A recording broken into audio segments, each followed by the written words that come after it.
আমাদের আমল এবং ঈমান বিশুদ্ধ না।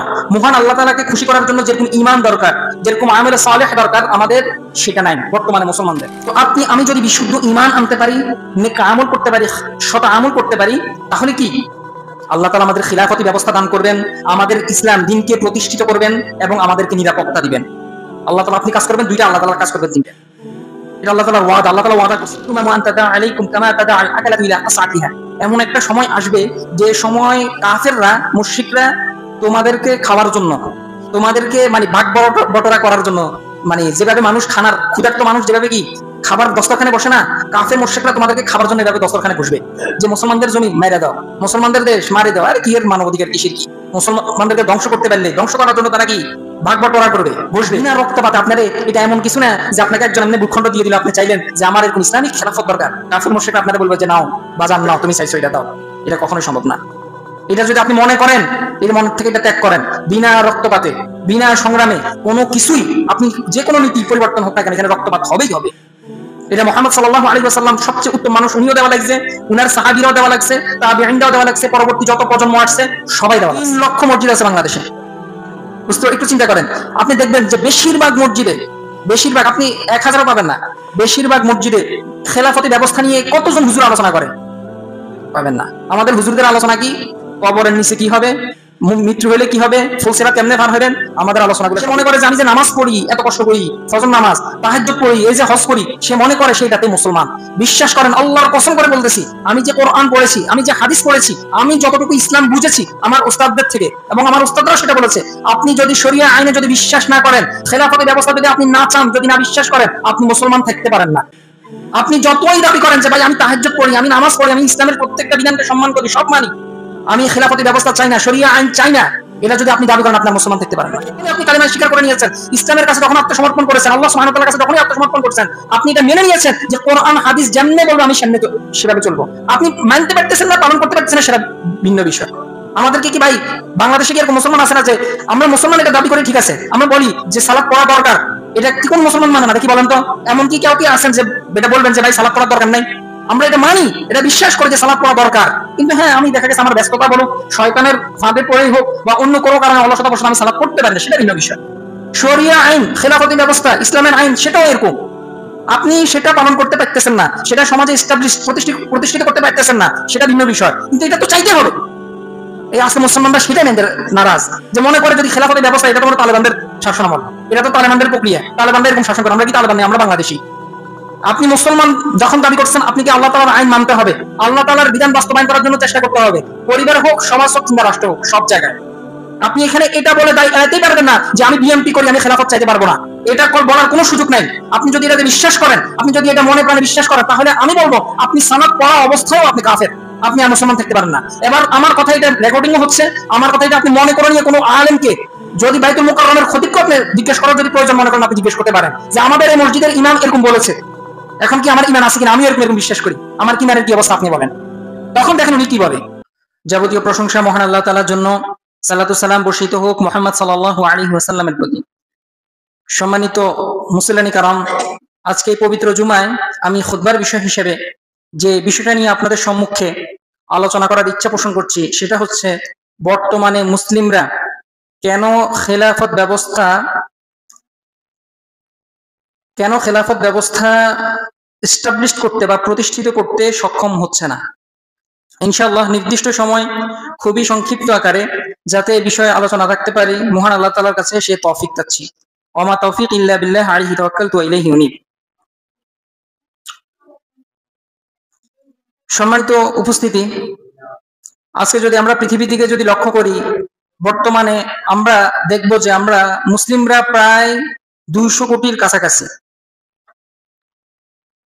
অথচ যদি 400-500 বছর আগেও যদি আমরা লক্ষ্য করি, আমরা এত সংখ্যক ছিলাম না। কিন্তু ইতিহাস সাক্ষী, তখন আমরা সারা বিশ্বকে নিয়ন্ত্রণ করতাম, শুধু কোনো নির্দিষ্ট কোনো অঞ্চল, নির্দিষ্ট কোনো দেশ না, সারা ধরতে গেলে পৃথিবীর 3 ভাগের 2 ভাগ মুসলমানরা নিয়ন্ত্রণ করতেন। কিন্তু বর্তমানে আমরা আগের তুলনায় মুসলিমরা অসংখ্য অনেক বেশি, তারপরও আমরা দুনিয়াকে নিয়ন্ত্রণ করার তো দূরের কথা, নিজেরাই নিজেদেরকে নিয়ন্ত্রণ করতে হিমশিম খেয়ে যাচ্ছি। তো এর অনেকগুলো কারণ আছে, আমি আস্তে আস্তে করে এক একটা করে কারণ বলবো যে কেন খেলাফত ব্যবস্থা আমরা কায়েম করতে পারছি না, কেন শরিয়া আইন আমরা বাস্তবায়ন করতে পারছি না। এটা আমি আস্তে আস্তে ধাপে ধাপে বলবো। শরিয়া আইন ছাড়া মুসলিমদের কল্যাণ, মুসলিমদের উন্নতি কখনোই সম্ভব না। আপনি যতই বলেন যে আমরা কল্যাণ লাভ করেছি, আমরা এই জিনিস অর্জন করেছি, ওই জিনিস অর্জন করেছি, কিন্তু বাস্তবিক অর্থে যতদিন না ইসলামী খেলাফত ব্যবস্থা বা শরিয়া আইন, শরিয়া ব্যবস্থা কায়েম না হবে, ততদিন পর্যন্ত মুসলিমরা আদৌ কোনো কল্যাণ অর্জন করতে পারবে না। এটা গ্যারান্টি, এটা লিখিত। আপনি কখনোই নিজেকে মুসলিম দাবি করে অন্য কোনো আইনের মাধ্যমে, অন্য কোনো পদ্ধতির মাধ্যমে, অন্য কোনো ব্যবস্থাপনার মাধ্যমে আপনি উন্নতি করে ফেলছেন, এই দাবি করা শতভাগ সঠিক নয়। শতভাগ তো অনেক পরের কথা, এর অর্ধেকও করা সম্ভব নয়। শরিয়া আইন এতটাই, ইসলামী খেলাফত ব্যবস্থা এতটাই মুসলিমদের সাথে ওতপ্রোতভাবে জড়িত। তো আমি আমার মূল আলোচনার ভিতরে প্রবেশ করি আর কথা না বাড়িয়ে, যে বর্তমানে যে শরিয়া ব্যবস্থাপনা যে মুসলমানরা করতে পারতেছে না, এটার কারণগুলো কি কি। প্রথম যে কারণ সেটা হচ্ছে আমাদের বর্তমানে মুসলিমদের কিছু আছে আমাদের মুসলমানদের কারণেই আমরা খেলাফত ব্যবস্থা করতে পারতেছি না, আবার কিছু আছে কাফেরদের কারণে। তবে মুখ্য যে কারণগুলো সেগুলো হচ্ছে আমাদের মুসলমানদের কারণেই আমরা করতে পারতেছি না। তো আমাদের মুসলিমদের কারণে বা আমরা মুসলিমরা কেন খেলাফত ব্যবস্থা কায়েম করতেছি না, এক নম্বরে যে কারণটা বলবো সেটা হচ্ছে আমাদের বিশুদ্ধ ঈমান এবং আমলে সালেহ যেটা, সেটা মহান আল্লাহ তাআলাকে খুশি করার মতো না। সেই কারণে আমি এখানে যে কারণগুলো বলবো এগুলো অবশ্যই কোরআন এবং হাদিস দ্বারা সমর্থিত। সেটা আমি কোরআনের আয়াতও বলবো, হাদিসও বলবো। বুঝতে পেরেছেন? এটা এরকম না যে আমি নিজে নিজে গবেষণা করছি, নিজে নিজে আপনাকে বলছি, ব্যাপারটা এরকম না। যে মহান আল্লাহ তাআলা আপনাকে সালাতের বিধান দিয়েছে, যাকাতের বিধান দিয়েছেন, সে মহান আল্লাহ তাআলা আপনি যাতে সারা বিশ্বকে নিয়ন্ত্রণ করতে পারেন সেই ফর্মুলাটাও বলে দিয়েছেন কোরআনের মধ্যে। আমি আপনি পড়ি না বা আমরা আলেমরা মানুষকে জানাই না, সেজন্য মানুষ জানে না, আশা করা হচ্ছে সেটা। তো এক নম্বরে যে কারণটা সেটা আমি কি বলেছি, আমাদের আমল এবং ঈমান বিশুদ্ধ না। মহান আল্লাহ তাআলাকে খুশি করার জন্য যেরকম ঈমান দরকার, যেরকম আমলে সালেহ দরকার, আমাদের সেটা নাই বর্তমানে মুসলমানদের। আপনি দেখেন বর্তমানে আল্লাহ তাআলার কাছে সবচেয়ে যে প্রিয় বিধানটা, যে আমলটা, সেটা হচ্ছে কি? সালাত। আপনি দেখেন তো সারা বিশ্বে 200 কোটি মুসলিম দাবি করা কত পার্সেন্ট, কতশো মানুষ সালাত আদায় করে, কত হাজার কোটি মানুষ সালাত আদায় করে। আপনি যদি 100 কোটি, অর্ধেকও যদি ধরেন 100 কোটি, তাও হতো, 100 কোটিও হবে না। আপনি বাংলার অন্যান্য বিশ্বের কথা বাদই দেন, বাংলাদেশের শুধু মুসলমানদের কথা বলেন, যে যারা ইসলামের জন্য জীবন দিতে প্রস্তুত, যারা বাইতুল মাকদাস বিজয় করতে প্রস্তুত, ফিলিস্তিনে চলে যাবে, হ্যাঁ, ফিলিস্তিনিদেরকে স্বাধীন করতে প্রস্তুত, এরকম দাবি করা মানুষদের মধ্যে কয়জন মানুষ সালাত আদায় করে? যখনই কোরআনের অবমাননা হয়, মুহাম্মদ সাল্লাল্লাহু আলাইহি ওয়াসাল্লামকে খারাপ ভাষায় গালিগালাজ করে, তখনই কেবল আমাদের গায়রত, আমাদের ইজ্জত জাগ্রত হয় 2 দিনের জন্য। এরপরে মুসলমানদেরকে কি আর দেখা যায় না। আপনি দেখবেন যে যখন কোরআন অবমাননার মিছিল নামে, অবমাননা এটার প্রতিবাদে যখন মিছিল নামে, তখন দেখবেন যে অধিকাংশ মুসলমানদের মুখে দাঁড়িয়ে নাই। রাসূল সাল্লাল্লাহু আলাইহি ওয়াসাল্লামের ইজ্জত মোবারকের উপর হামলা করেছে, এটার প্রতিবাদে অনেক মানুষ দেখবেন সে বলতেছে যে আমি মুহাম্মদ সাল্লাল্লাহু আলাইহি ওয়াসাল্লামকে ভালোবাসি, মুহাম্মদ সাল্লাল্লাহু আলাইহি ওয়াসাল্লামকে আদর্শ মানুষ মানি, কিন্তু আপনি তার দেখবেন যে তার প্যান্ট টাকনুর নিচে, তার মুখে কোনো দাড়ি নাই, তাকে দেখে বুঝার কোনো উপায় নাই যে সে একজন মুসলমান। আপনি যে মুসলমানের দিকে তাকাবেন, এই যে আমি আপনাদেরকে দেখতেছি, দেখেই আমার মনে হচ্ছে যে এখানে আসলে কারা বসে আছে? মুসলমান বসে আছে। হয়তো কারো মাথায় টুপি, কারো গায়ে পাঞ্জাবি, কারো মুখে দাঁড়িয়ে, বেশিরভাগই কি মাশাআল্লাহ কি মুখে দাঁড়িয়ে আছে। তো এটা আপনি না বললেও এটা আমি আলামত গুলা দেখে আমি এটা বুঝতে পারছি যে এখানে কি মুসলমান বসে আছে। কিন্তু আপনি দেখবেন যে যখন মুহাম্মদ সাল্লাল্লাহু আলাইহি ওয়াসাল্লামের ইজ্জতের উপর হামলা করা হয়, তখন অনেক মানুষ, হাজার হাজার লাখ লাখ মানুষ দেখবেন মিছিলে নামে, হ্যাঁ, প্রতিবাদ করতেছে, অবশ্যই ভালো কথা, এখানে আমি খারাপ বলতেছি না। কিন্তু সে বলতেছে যে সে মুহাম্মদ সাল্লাল্লাহু আলাইহি ওয়াসাল্লামকে জানে প্রাণে বিশ্বাস করে, অথচ মুহাম্মদ সাল্লাল্লাহু আলাইহি ওয়াসাল্লামের যে স্টাইল, যে ফ্যাশন, উনি যেরকম চলাফেরা করতেন, সেটা তার মধ্যে কিছুই নেই। তো এই জন্যই মহান আল্লাহ সুবহানাহু ওয়া তাআলা আমাদেরকে খেলাফতের যে ব্যবস্থা, শরিয়ার যে বাস্তবায়নের যে এই ক্ষমতা বা যে নিয়ামত, সেটা থেকে মহান আল্লাহ তাআলা আমাদেরকে বঞ্চিত করে রেখেছেন। এবার আমি কোরআন থেকে দলিল দিচ্ছি। মহান আল্লাহ তাআলা সূরা নূরের 55 নম্বর আয়াত, আজকে কোরআন খুলে দেখবেন, বাড়িতে যাবেন, কোরআনের কত, সূরা নূরের কত নম্বর আয়াত, 55 নম্বর আয়াত খুলে দেখবেন আল্লাহ তাআলা কি বলেছেন। মহান আল্লাহ তাআলা পবিত্র কোরআনের মধ্যে বলছেন যে ওয়া'আদাল্লাহুল্লাযীনা আমানু মিনকুম। ওয়াদা মানে কি? ওয়াদা করা, এটা আমরা বুঝি না। মানে আল্লাহ তাআলা কি ওয়াদা করছে? আমরা সাধারণত এটা জানি যে যে ব্যক্তি ওয়াদা করে, ওয়াদার খেলাফ করে, সে কি? মুনাফিক। তো যেখানে মহান আল্লাহ তাআলা ওয়াদা করতেছেন, এবার বুঝেন তাহলে ওয়াদাটার দাম কিরকম। আল্লাহ তাআলা তার মানে এখানে বুঝাচ্ছেন যে আল্লাহ তাআলা সেটা বাস্তবায়ন করে ছাড়বেই, মানে এটার ভিতরে কোনো হেরফের হবে না। তো সেই ওয়াদাটা কি? ওয়াদাল্লাহুল্লাযীনা আমানু মিনকুম, তোমাদের মধ্যে যারা ঈমান আনে। ঈমানের মধ্যে কি থাকতে হবে? বিশুদ্ধতা থাকতে হবে। মহান আল্লাহ তাআলা যেভাবে ঈমান আনতে বলছেন সেভাবে ঈমান আনতে হবে। সাহাবায়ে কেরাম যেভাবে ঈমান এনেছে আল্লাহ সুবহানাহু ওয়া তাআলার প্রতি, সেভাবে ঈমান আনতে হবে। এখানে ঈমানদার উদ্দেশ্য সেটা। আমানু মিনকুম, তারপরে ওয়া আমিলুস সালিহাত, এবং আল্লাহ তাআলা যে সকল আমলে সালিহের কথা বলেছেন, সৎ আমল করার কথা বলেছেন, যারা সেগুলো করবে, তা আল্লাহ তাআলা বলছেন কি? লা ইস্তাখলিফান্নাহুম ফিল আরদ, অবশ্যই অবশ্যই, লামে তাকিদ যারা আরবি বুঝেন, এখানে লামে তাকিদ বা নুনে তাকিদ এই সাকিলা এটার সিগা ব্যবহার করা হয়েছে, মানে কি অবশ্যই অবশ্যই। লামে তাকিদও ব্যবহার করছেন, নুনে তাকিদও ব্যবহার করেছে। লা ইস্তাখলিফান্নাহুম ফিল আরদ, আমি তাদেরকে জমিনে খেলাফতের ব্যবস্থা দান করব। কামাস্তাখলাফাল্লাযীনা মিন ক্বাবলিকুম, যেভাবে তোমাদের পূর্ববর্তীদেরকে দিয়েছি, সাহাবীদেরকে যেভাবে দিয়েছেন, তাবিঈনকে যেভাবে দিয়েছেন, এর পরবর্তী যাদেরকে দিয়েছেন, মুহাম্মদ সাল্লাল্লাহু আলাইহি ওয়াসাল্লামের আগে যাদের খেলাফতি ব্যবস্থা দিয়েছেন। তারপর আল্লাহ তাআলা বলছেন যে আমি তোমাদেরকে কি দিব? এক নাম্বার কি দিব? খেলাফতি ব্যবস্থা দিব। আমাদেরকে কি করতে হবে? আল্লাহ তাআলা এখানে কি করতে বলেছেন? ঈমান, আমলে সালেহ। তাহলে আমি তোমাদেরকে খেলাফতি ব্যবস্থা দিব, তোমরা দুই কাজ করবে, আমি একটা করব। শুধু কি একটা? তারপর আল্লাহ তাআলা বলছেন কি? ওয়ালা ইউমাক্কিনান্না লাহুম দীনাহুমুল্লাযী ইরতাদা লাহুম, তোমাদের এই যে পছন্দনীয় যে দিন আছে, ইসলাম আছে, সেটাকে আমি প্রতিষ্ঠিত করে দিব, দৃঢ়ভাবে প্রতিষ্ঠিত করে দিব সব জায়গায়, তোমরা যদি এই কাজ করো। ওয়ালা ইউমাক্কিনান্না লাহুম দীনাহুমুল্লাযী ইরতাদা লাহুম, তারপর আল্লাহ তাআলা বলছেন ওয়ালা ইউবাদদিলান্নাহুম মিন বা'দি খাউফিহিম আমনা, এবং তোমরা যে এখন ভয় ভীতির মধ্যে আসো, কখন না কাফের হামলা করে দিবে, কখন নাস্তিক হামলা করে দিবে, কখন মুশরিকরা হামলা করে দিবে, এই যে এই ভয়ের মধ্যে আসো, ওয়ালা ইউবাদদিলান্নাহুম মিন বা'দি খাউফিহিম আমনা, এই খাউফ, এই ভয়টাকে আমি নিরাপত্তা দ্বারা পরিবর্তন করে দিব, মানে তোমরা নিরাপদ হয়ে যাবে, তোমাদেরকে নিরাপত্তা দান করবে। আপনি কাজ করবেন দুইটা, ঈমান আনবেন, বিশুদ্ধ ঈমান, ঈমানের মধ্যে কোনো শিরক থাকতে পারবে না। তারপর আল্লাহ তাআলা এটা বলে দিয়েছেন, জিয়াবুদুনানি, তোমরা আমার ইবাদত করো, ওয়ালা ইউশরিকুনা বিহি শাইআ, আমার সাথে কাউকে শরীক করিও না। তো আমি যদি বিশুদ্ধ ঈমান আনতে পারি, নেক আমল করতে পারি, সৎ আমল করতে পারি, তাহলে কি আল্লাহ তাআলা আমাদের খিলাফতি ব্যবস্থা দান করবেন, আমাদের ইসলাম দ্বীনকে প্রতিষ্ঠিত করবেন এবং আমাদেরকে নিরাপত্তা দিবেন। আল্লাহ তাআলা, আপনি কাজ করবেন দুইটা, আল্লাহ তাআলা কাজ করবেন তিনটা। এটা আল্লাহ তাআলার ওয়াদা, আল্লাহ তাআলা ওয়াদা করছেন।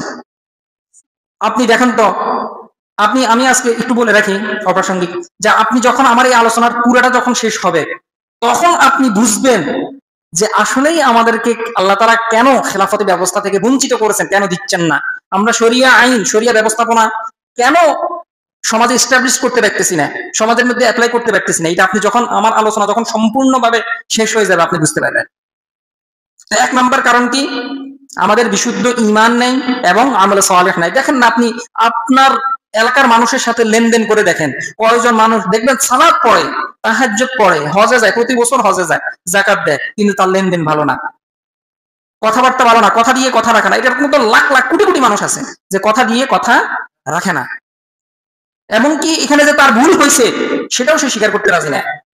বিভিন্ন ধরনের এক্সকিউজ, বিভিন্ন ধরনের কারণ দেখায়, আমি এই কারণে এটা করতে পারলাম না, কথা দিয়েছি ঠিক আছে, এই কারণে এটা করতে পারলাম না, আমার আজকে এটা হয়েছে ঠিক, হ্যাঁ এই কারণে এটা হয় নাই।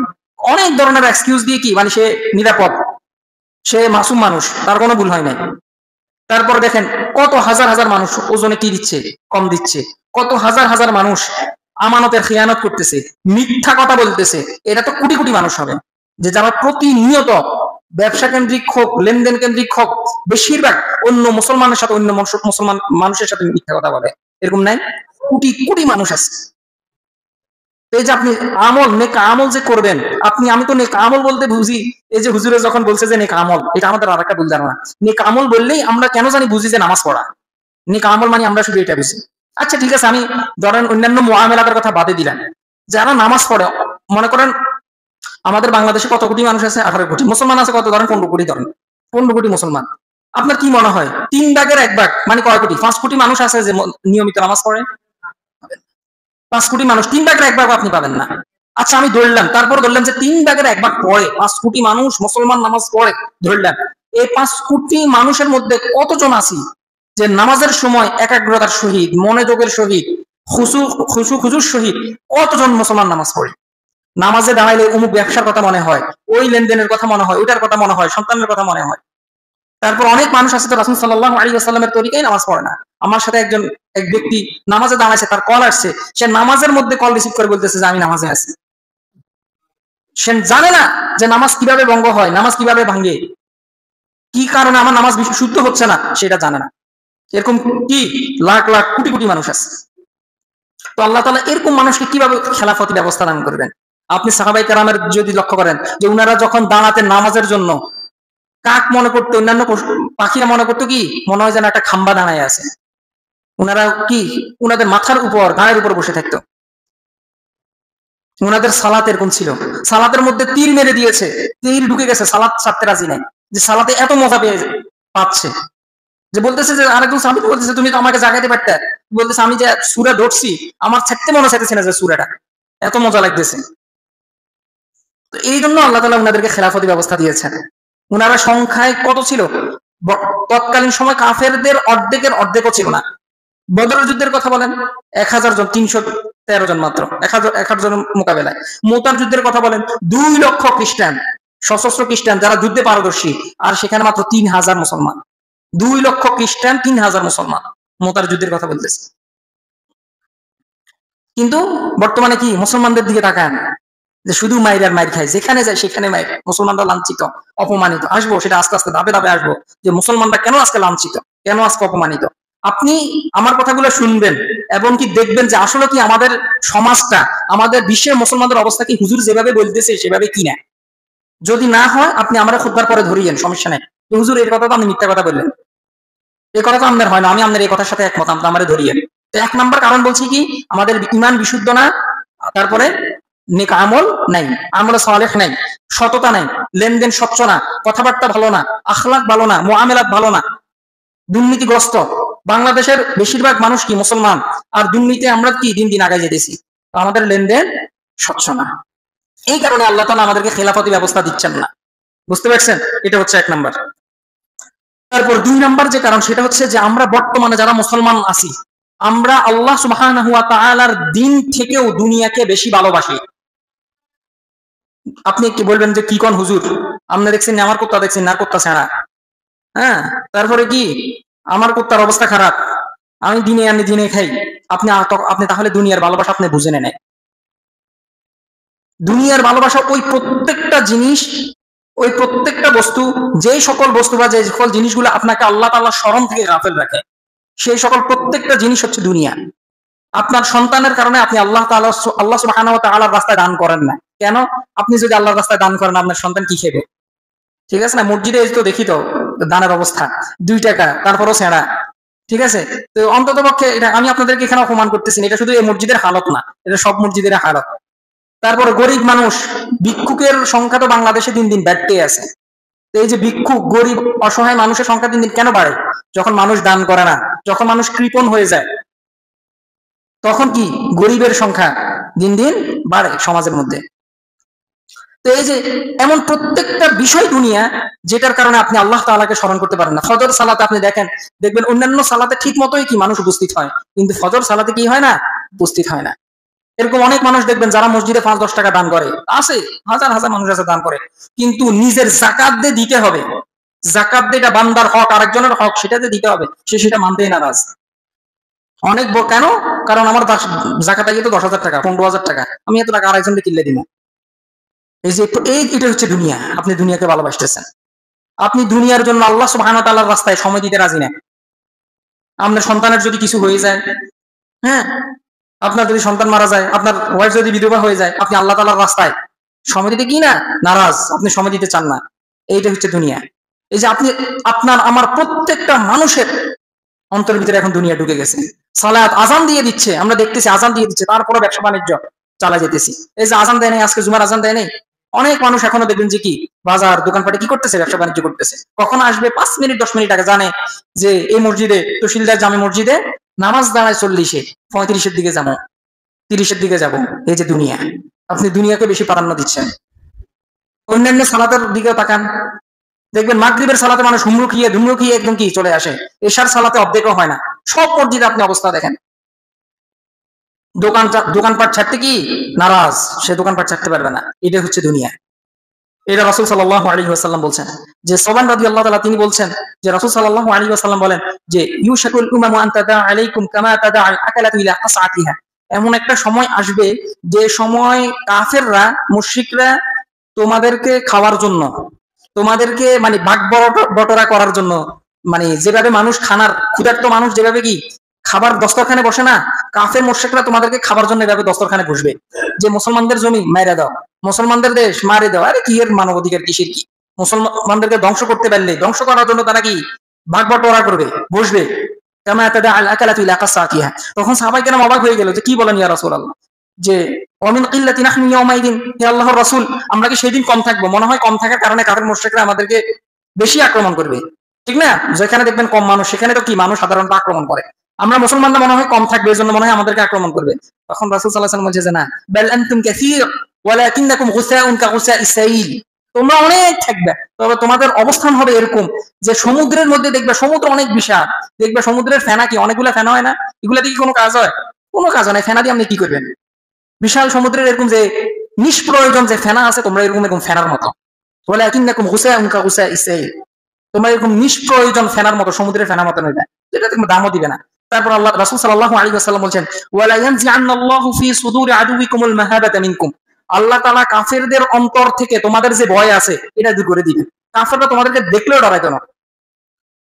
রাসূল সাল্লাল্লাহু আলাইহি ওয়াসাল্লাম বলছেন যে কয়েকটা জিনিস যেগুলো শুধু আমাকে দেওয়া হয়েছে, আমার পূর্বে নবী রাসূলদেরকে দেওয়া হয় না। সেটা কি? মানে 1 মাসের দূরত্বের পরিমাণ যদি কোনো কাফের থাকে সে আমাকে ভয় করবে। মনে করবেন এখান থেকে গোয়া চড়তে 1 মাস যাইতে যে দূরত্ব লাগে, এই দূরত্ব যদি কোনো কাফের বসা থাকে, সে মুহাম্মদ সাল্লাল্লাহু আলাইহি ওয়াসাল্লামের নাম শুনছে, মুসলমানদের নাম শুনছে, সে ভয় করবে। এটা আল্লাহ তাআলা আমাকে দিয়েছেন, এটা অন্য আগের উম্মতের মধ্যে দেয় নাই। এরকম উম্মতে মুহাম্মাদীকে আল্লাহ সুবহানাহু ওয়া তাআলা এটা দিয়েছেন। কিন্তু আমাদের মুসলমানদের অবস্থা এরকম হবে যে আমরা অনেক থাকবো, আমাদেরকে কাফের মুশরিকরা ভয় করবে না। আমাদেরকে দেখবে, আমাদের অস্ত্র শস্ত্র সবকিছু থাকবে, আমাদেরকে দেখলে আর মুসলমান দূরে কিছু নেই, আমাদেরকে দেখলে ভয় করবে না। তারপর রাসূল সাল্লাল্লাহু আলাইহি ওয়াসাল্লাম বলেন যে ওয়ালা ইয়াকযিফান্নাল্লাহু ফি কুলুবিকুমুল ওয়াহান, আর তোমরা যারা মুসলমান আছে, মুসলমান ওই সময় থাকবে, তাদের অন্তরের ভিতরে আল্লাহ তাআলা ওয়াহান ঢেলে দিবেন। তখন সাহাবায়ে কেরাম বলছেন যে ওয়ামাল ওয়াহান ইয়া রাসূলুল্লাহ, ওয়াহান কি? রাসূল সাল্লাল্লাহু আলাইহি ওয়াসাল্লাম বলেন যে হুব্বুদ দুনিয়া ওয়া কারাহিয়াতুল মাউত, এটা ওয়াহান হচ্ছে দুনিয়ার প্রতি ভালোবাসা এবং মৃত্যুকে অপছন্দ করা। আমরা মৃত্যুকে পছন্দ করি, মৃত্যুকে কি অপছন্দ করি? বেশিরভাগ মানুষ মরতে রাজি নাই। কিভাবে বাঁচতে হবে, যেটা কাফের মুশরিকদের স্বভাব। কোরআন আল্লাহ তাআলা বলছেন যে তুমি যদি কাফেরদেরকে বলো যে তোমরা যদি তোমাদের দাবিতে সত্যবাদী হও তাহলে মৃত্যু কামনা করো, দেখবে যে এরা মৃত্যু কামনা করবে না। এরা অনেক বছর বাঁচতে ভালোবাসে, যে হাজার হাজার বছর বাঁচবো আমি, এরা মরতে রাজি নাই। তো আমাদের বর্তমান মুসলমানদের অবস্থান হচ্ছে এরকম যে আমরা দুনিয়াকে ভালোবাসি। যে রাসূল সাল্লাল্লাহু আলাইহি ওয়াসাল্লাম বলছেন তোমাদেরকে এই যে ভাগ বড়রা যে করবে কাফের মুশরিকরা, কারণ কি? হুব্বুদ দুনিয়া, দুনিয়াকে তোমরা বেশি ভালোবাসো, এই জন্য। এটা রাসূল সাল্লাল্লাহু আলাইহি ওয়াসাল্লাম বলছেন। তো 2 নাম্বার কারণ পাইছেন যে কেন আল্লাহ সুবহানাহু ওয়া তাআলা আমাদের মুসলমানদেরকে উন্নতি করছেন না, কাফের মুশরিকরা কেন আমাদেরকে ভয় করতেছে না, খেলাফতি ব্যবস্থা আল্লাহ সুবহানাহু ওয়া তাআলা কেন আমাদেরকে দিচ্ছেন না, পাইছেন 2 নাম্বার কারণ। 2 নাম্বার কারণ কি? দুনিয়াকে ভালোবাসা। আপনি এটা বলার দরকার নাই যে আমি দুনিয়াকে ভালোবাসি না, আমি দুনিয়াকে ভালোবাসি, এটা বলার দরকার নাই। এটা আপনার আমলে, এটার কর্মেই বোঝা যাবে। সামান্য কিছু একটার জন্য, সামান্য বস্তু একটার জন্য, হ্যাঁ, আপনি মিথ্যা কথা বলে ফেলেন এই যে এটাই দুনিয়া, আপনি যে দুনিয়াকে ভালোবাসেন। এটা হচ্ছে কয় নাম্বার কারণ? 2 নাম্বার। 3 নাম্বার যেটা হাদিসের মধ্যে এসেছে সেটা হচ্ছে মুসলমানরা জিহাদ ত্যাগ করার কারণে আল্লাহ তাআলা তাদেরকে খেলাফতি ব্যবস্থা দিবেন না। ভাই, আপনি এরকম কোন বিপ্লব দেখাতে পারবেন, এরকম কোন সংগ্রাম দেখাতে পারবেন যে সংগ্রামটা বিনা রক্তপাতে হয়েছে? বেশিরভাগ আপনি এটা দেখাতে পারবেন না। বেশিরভাগ সংগ্রাম বলেন, এই যে দেখেন আমরা যে কিছুদিন আগে যে আপনাদেরকে চাক্ষুষ উদাহরণ দিই, আমরা যে কিছুদিন আগে যে স্বৈরা শাসক থেকে যে মুক্তি পেয়েছি, আপনি বলেন তো বিনা রক্তপাতে হয়েছে? কত রক্তপাত হয়েছে? আপনি এটা কখনো কল্পনাও করতে পারবেন না যে রক্তপাত ছাড়া কোনো কিছু আপনি অর্জন করবেন, কোনো একটা সভ্যতা চলে আসবে, কোনো একটা উত্তম সংস্কৃতি আপনি চিন্তা ভাবনা করবেন, এটা কখনো হতেই পারে না। রক্তপাত হবেই। আপনি যত শালীনতা বজায় রেখে করেন না কেন, আপনি যত কিছুই চান না কেন, বিনা রক্তপাতে চান না কেন, রক্তপাত হবেই। তো রক্তপাত ছাড়া কোনো কিছু, এই যে বলে না যে মুসলমানরা কি রক্তপাত করি সবকিছু অর্জন করছেন, বিনা রক্তপাতে এই পৃথিবীতে কোনো কিছুই হয় নাই। আপনি কাফেরদের যে বিপ্লব গুলোর দিকে তাকান না, ফরাসি বিপ্লবের কথা, হাজার হাজার মানুষ মারছে, হাজার হাজার লাখ লাখ মানুষ মারা গেছে। তারপরে যে দ্বিতীয় বিশ্বযুদ্ধের কথা বলেন না কেন, এগুলো কি মুসলমান করছে নাকি? এগুলো কাফের মুশরিকরা। প্রথম বিশ্বযুদ্ধ, দ্বিতীয় বিশ্বযুদ্ধ তারা করছে, কাফের মুশরিকরা, কোটি কোটি মানুষ মারা গেছে। তো বিনা রক্তপাতে আপনার এটা এমন কিছু না যে আপনাকে একজন এমনি ভূখণ্ড দিয়ে দিল, আপনি চাইলেন যে আমার এরকম ইসলামিক খেলাফত দরকার, কাফের মুশরিকরা আপনারা বলবে যে নাও বাজান নাও, তুমি চাইছো এটা দাও। এটা কখনোই সম্ভব না। এটা যদি আপনি মনে করেন, এর মন থেকে এটা ত্যাগ করেন, বিনা রক্তপাতে বিনা সংগ্রামে কোনো কিছুই, আপনি যে কোনো নীতি পরিবর্তন হোক না কেন, এখানে রক্তপাত হবেই হবে।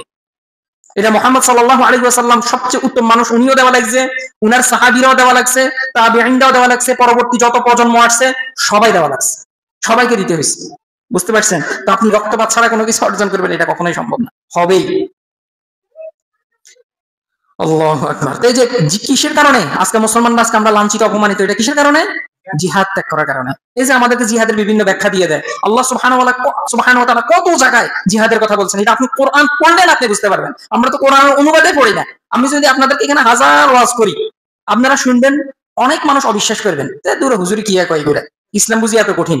ইসলাম হচ্ছে নামাজ পড়ন, শান্তির ধর্ম। ইসলাম তো আমরা ছোটবেলা থেকে শুনছি, ইসলাম হচ্ছে শান্তির ধর্ম। শুধু মিষ্টি মিষ্টি সুন্নত পালন করন, তসবিহ গণন, ঠিক আছে, আসি ব্যাস, নামাজ পড়ন, ব্যাস, কি 5-6টা বাচ্চা পয়দা করন, শেষ, ব্যাস, এরপরে ডায়াবেটিস হয়ে মরে যান। এটাই হচ্ছে কি আমাদের বর্তমানে মুসলমানদের অবস্থা। না, আমি যে পয়েন্টটা বললাম সেটা হচ্ছে জিহাদ ত্যাগ করার কারণে। এখন তো সেটা দলিল দিতে হবে।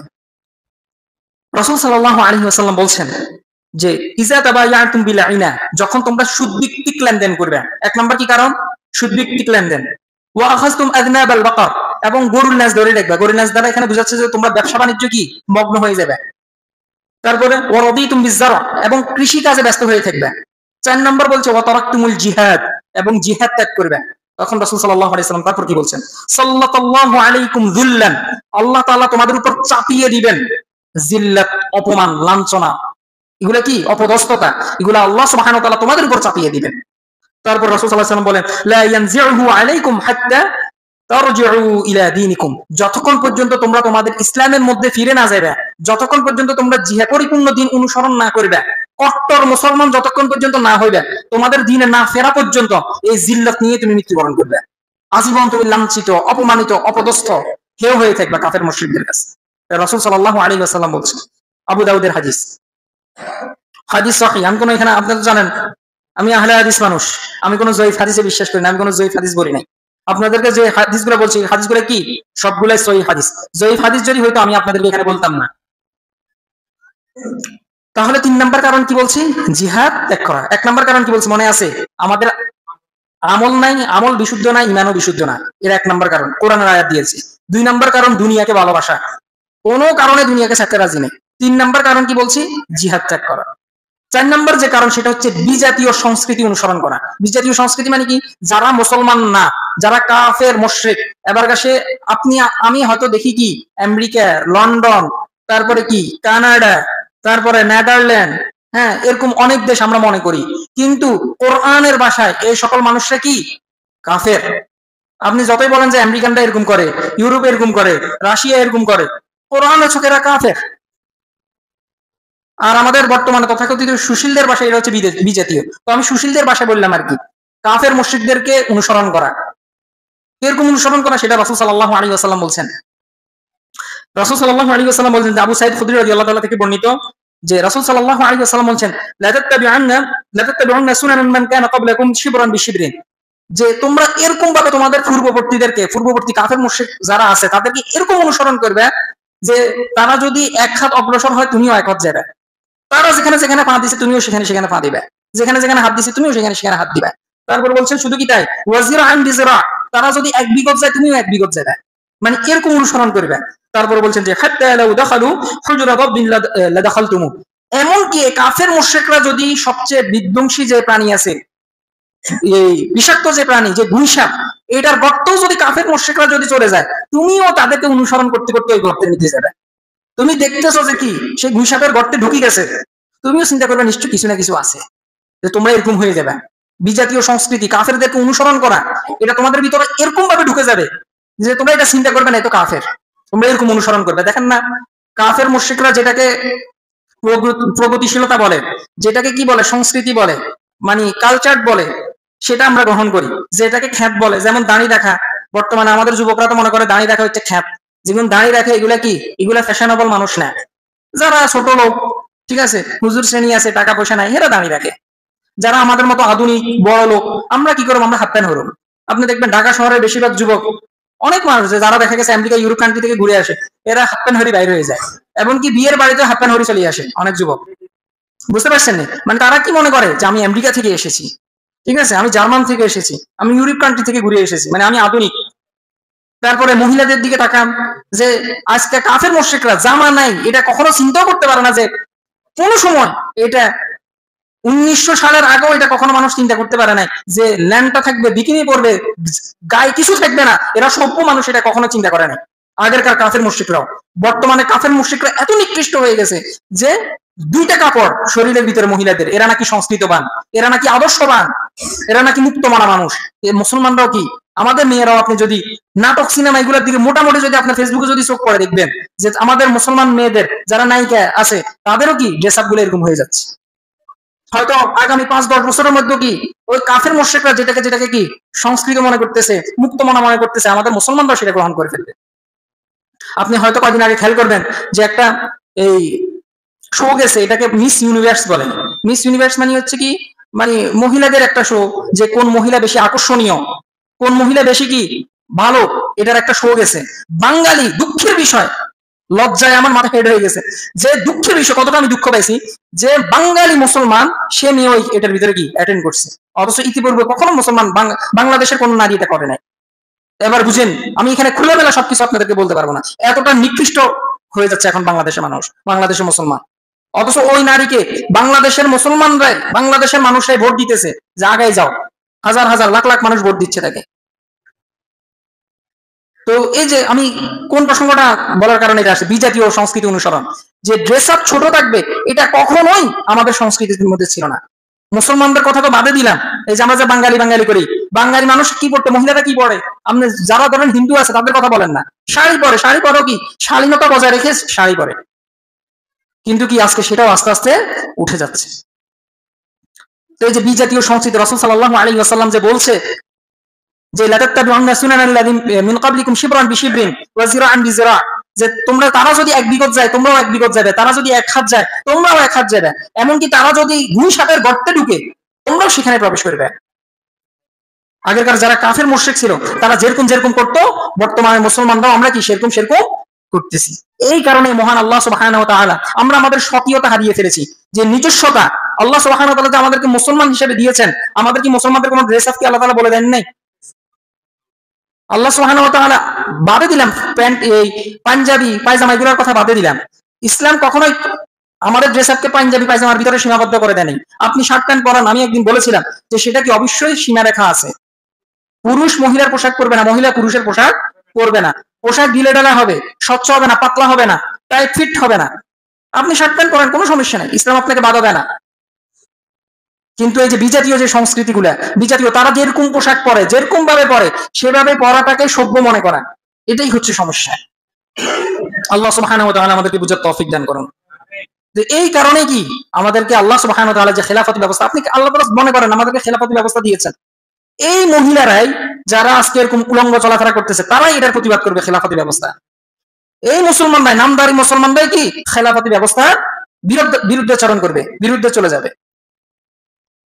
তারপরে 5 নম্বর যে কারণ, সেটা হচ্ছে যে শরিয়া ইসলামী যে খেলাফতি ব্যবস্থা, এটা অনেক হুজুররাও বুঝে না, এমনকি কি অনেক সাধারণ মানুষও বুঝে না, মানে এটা আমরা নিজেরাও বুঝি না, অন্যদেরকেও আমরা বুঝাইতে ব্যর্থ হয়েছি।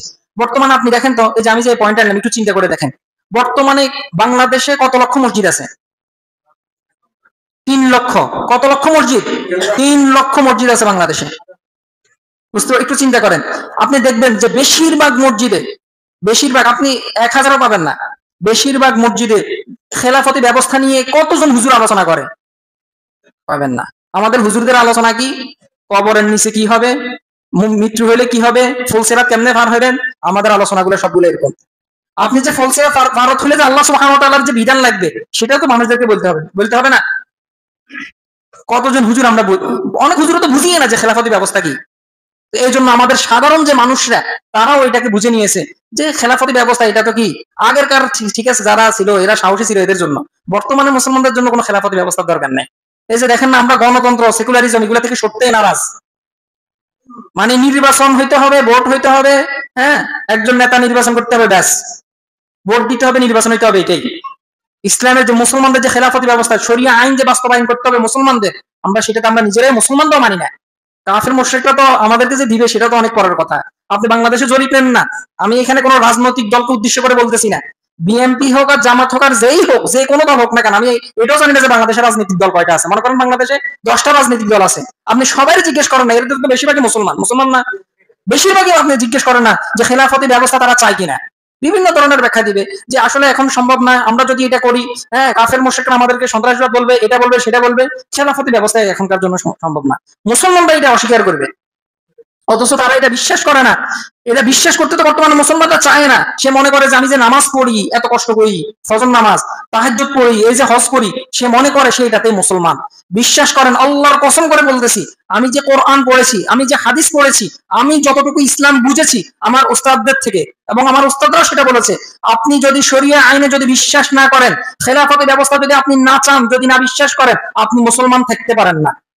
আপনি যতই দাবি করেন যে ভাই আমি তাহাজ্জুদ পড়ি, আমি নামাজ পড়ি, আমি ইসলামের প্রত্যেকটা বিধানকে সম্মান করি, সব মানি, আমি খেলাফতি ব্যবস্থা চাই না, শরিয়া আইন চাই না, এটা যদি আপনি দাবি করেন, আপনার মুসলমান থাকতে পারেন না। বুঝতে পেরেছেন? বুঝতে পেরেছেন আমার কথা? তো আমাদের মুসলমানরা এটা আমরা কেন জানি, আমরা এটা বুঝতে না, মানে বুঝতে চাই না। এটা যদি হুজুররা বলে আমরা খেপে যাই, খেপবে নেই তো। আপনারা তো দেখা গেছে বেশিরভাগ মানুষ কোরআনের অনুবাদটাও পড়েন না। এই যে আয়াতটা যে আমি বললাম আজকে সূরা নূরের 55 নম্বর আয়াত, আমার মনে হয় না যে কেউ বাসায় গিয়ে সূরা নূরের 55 নম্বর আয়াত খুলে দেখবেন, যে এই যে হুজুররে বললো আক্কান একটু যাচাই করেন, একটু দেখি না যে আসলে কি সত্য কিনা। কোরআনের পুরো অনুবাদ তো পড়া তো অনেক দূরের কথা। আমরা তো মনেই করে নিয়েছি যে কোরআন হাদিস আসছে শুধু হুজুরদের জন্য, মাদ্রাসায় যারা করবে হেরাই শুধু কোরআন হাদিস পড়বে। আমরা স্কুল কলেজের খোলা হয় না, আমরা কি কোরআন হাদিস আসেনি, আঙ্গল্লায় আসছে ফিজিক্স, কেমিস্ট্রি, বায়োলজি, হ্যাঁ আমাদের জন্য আসছে এই সাবজেক্ট গুলা, রাষ্ট্রবিজ্ঞান এই সাবজেক্ট গুলা, আমাদের জন্য তো কোরআন হাদিস আসে নাই। আপনি যদি সেটাও মনে করেন, তারপর আপনি মুসলমান থাকতে পারেন না। আপনি মুসলমান, এই যে আমরা অনেক সময় দেখি যে একটা ক্যাটাগরাইজ করা হয়, যে যখন কোন মাদ্রাসার ছেলে যখন কোনো অন্যায় করে, যে গুলাই তো মাদ্রাসায় পড়তো, ছেলে এটা তো মাদ্রাসায় পড়তো, তুই মাদ্রাসায় পড়ে তুই এরকম করস। মাদ্রাসায় পড়া না পড়া এটা কোনো মুখ্য বিষয় না, এখানে মুখ্য বিষয় হচ্ছে মুসলমান। এটা সে হইতে পারে, এটা আপনিও হইতে পারেন। আপনার জন্য কি ইসলামের বিধান কি ব্যতিক্রম নাকি? আপনার আমার জন্য কি ইসলামের বিধান ব্যতিক্রম? যে মাদ্রাসার ছেলেদের জন্য শুধু কোরআন হাদিস, আমাদের জন্য কি কোরআন হাদিস না? সবার জন্য মুসলমান। আপনি যখনই আপনি কালিমা স্বীকার করে নিয়েছেন, ইসলামের কাছে যখন আত্মসমর্পণ করেছেন, আল্লাহ সুবহানাহু ওয়া তাআলার কাছে যখনই আত্মসমর্পণ করেছেন, আপনি এটা মেনে নিয়েছেন যে কোরআন হাদিস যেমনে বলবো আমি সেভাবে চলবো। আপনি মানতে পারতেছেন না, পালন করতে পারতেছেন না, সেটা ভিন্ন বিষয়। আমাদের কি ভাই বাংলাদেশে কি এরকম মুসলমান আছে না যে আমরা মুসলমান এটা দাবি করি, ঠিক আছে, আমরা বলি যে সালাত পড়া দরকার, এটা কি কোন মুসলমান মানে না? দেখি বলেন তো, এমন কি কেউ কি আছেন যে এটা বলবেন যে ভাই সালাত পড়ার দরকার নাই? আমরা এটা মানি, এটা বিশ্বাস করি যে সালাত পড়া দরকার, কিন্তু হ্যাঁ আমি দেখা গেছে আমার ব্যস্ততা বলো, শয়তানের ফাঁদে পড়েই হোক বা অন্য কোনো কারণে অলসতা বসত আমি সালাত পড়তে পারি না, সেটা ভিন্ন বিষয়। শরিয়া আইন, খেলাফতি ব্যবস্থা, ইসলামের আইন সেটাও এরকম, আপনি সেটা পালন করতে পারতেছেন না, সেটা সমাজে প্রতিষ্ঠিত করতে পারতেছেন না, সেটা ভিন্ন বিষয়, কিন্তু এটা তো চাইতে হবে। এই আজকে মুসলমানরা সেটাই মেনতে নারাজ, যে মনে করে যদি খেলাফতি ব্যবস্থা, এটা তো তালেবানদের শাসনামল, এটা তো তালেবানদের প্রক্রিয়া, তালেবানরা এরকম শাসন করে, আমরা কি তালেবান নেই, আমরা বাংলাদেশি। আপনি মুসলমান যখন দাবি করছেন, আপনি কি আল্লাহ তাআলার আইন মানতে হবে, আল্লাহ তাআলার বিধান বাস্তবায়ন করার জন্য চেষ্টা করতে হবে, পরিবার হোক, সমাজ হোক কিংবা রাষ্ট্র হোক, সব জায়গায়। আপনি এখানে এটা বলে এড়াতেই পারবেন না যে আমি বিএমপি করি, আমি খেলাফত চাইতে পারবো না, এটা বলার কোনো সুযোগ নাই। আপনি যদি এটাতে বিশ্বাস করেন, আপনি যদি এটা মনে প্রাণে বিশ্বাস করেন, তাহলে আমি বলবো আপনি সালাত পড়া অবস্থায়ও আপনি কাফের, আপনি আর মুসলমান থাকতে পারেন না। এবার আমার কথা এটা রেকর্ডিং হচ্ছে, আমার কথা এটা আপনি মনে করে নিয়ে কোনো আলেমকে, যদি বাইতুল মুকাররমের খতিবকে আপনি জিজ্ঞেস করার যদি প্রয়োজন মনে করেন, আপনি জিজ্ঞেস করতে পারেন যে আমাদের এই মসজিদের ইমাম এরকম বলেছে, এখন কি আমার ইমান আছে কিনা, আমি এরকম বিশ্বাস করি, আমার ইমানের কি অবস্থা আপনি বলেন। তখন দেখেন উনি কি বলে, বুঝতে পেরেছেন? তো খেলাফতি ব্যবস্থা এটা আপনি আমি যদি না চাই, আমি আর আপনি কি মুসলমান থাকতে পারবো না। সেটা আমরা এস্টাবলিশ করতে পারতেছি না, প্রতিষ্ঠিত করতে পারতেছি, সেটা ভিন্ন বিষয়। এটা অন্যান্য বিষয়ের ক্ষেত্রেও আপনি হজ করতে পারতেছেন, আপনার হজের ইচ্ছা আছে, তামান্না আছে, হজ করতে চান, পালন করতে পারতেছেন না, সেটা ভিন্ন বিষয়। কিন্তু পালন করা তো আগে ইচ্ছা তো থাকতে হবে। তো খেলাফতি ব্যবস্থা, ইসলামী শরিয়া আইন চাওয়া, এটার প্রতিও কি আপনার আকীদা, এটা বিশ্বাস এরকম থাকতে হবে। আল্লাহ সুবহানাহু ওয়া তাআলা আমাদেরকে বুঝার তৌফিক দান করুক। আকুলু কাওলি হাযা আস্তাগফিরুল্লাহ লি ওয়া লাকুম ওয়া লিসাইরিল মুসলিমিন ফাস্তাগফিরুহু ইন্নাহু আল গফুরুর রাহিম।